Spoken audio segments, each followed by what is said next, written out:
It was a foggy night, and the silence of the town concealed the veil of the murder. I was called to the crime scene as part of my duty. The address was known as an old mansion outside the town. Quickly I hit the road with my team, and when we arrived at the scene, the door was already open.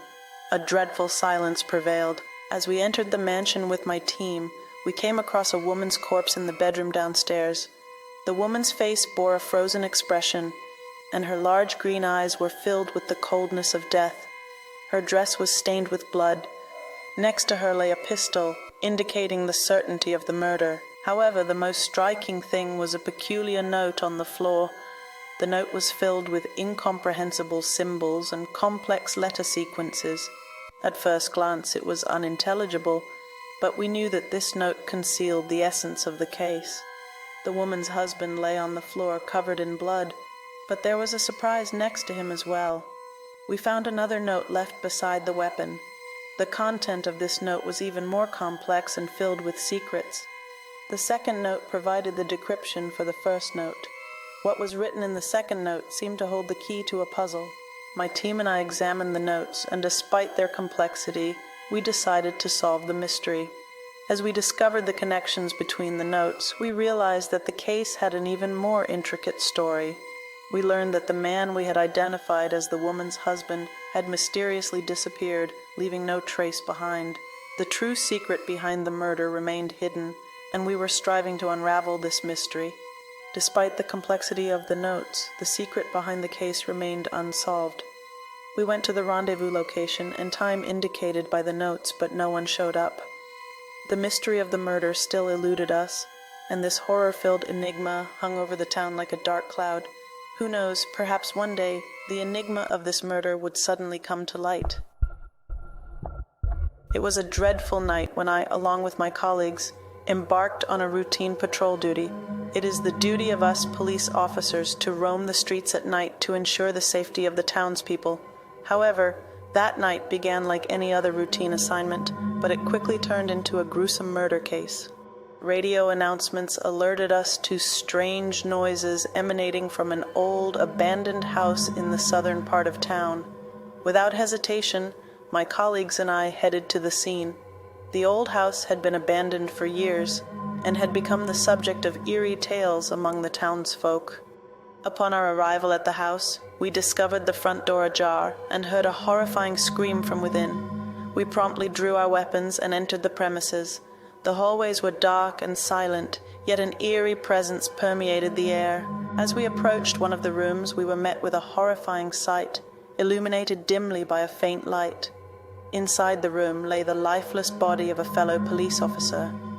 His eyes were wide open, staring at us with a vacant expression, and his police uniform was stained with blood. As we approached the body, we noticed a gruesome message on the wall, scrawled in blood, which read, "Death is approaching, you will all die." This sent shivers of fear and concern down our spines. We immediately summoned the crime scene investigation team and commenced our inquiry into how the murder had been executed. However, that night merely marked the beginning of the harrowing events unfolding within the confines of the old house. Our endeavors to unearth the mysteries behind the incident would lead us into the dark history and forgotten transgressions of the town. The gruesome murder had stirred unrest in the town. The killing of a police officer and the terrifying message on the wall had left the townspeople in shock. My colleagues and I toiled day and night to solve the murder.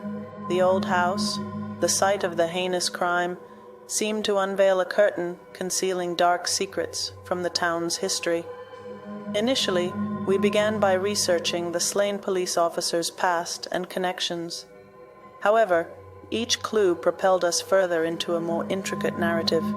The slain officer's final assignment was to decipher the peculiar symbols adorning the walls of the old house, which appeared to be the key to unraveling the mystery of the murder. Pursuing these symbols led us deep into the forgotten annals of the town and the clandestine world of crime. In that dark and perilous realm, a police officer's unwavering resolve to solve the murder jeopardized the town's peace and security. At every juncture we confronted perilous criminal organizations and the town's well-guarded secrets. We encountered numerous obstacles in our quest to solve the murder, but we refused to relent. Each clue and symbol shed more light on the enigma behind the crime. Nevertheless, in the end, the murder's complex and chilling narrative made solving the mystery in its entirety seem nearly insurmountable. That dreadful murder case unveiled the concealed secrets of the town's dark past, leading us police officers into an endless labyrinth of darkness. We gave our all to persist in solving the murder, but unraveling this mysterious case completely would demand more time and effort. One night, I was heading home after a long shift.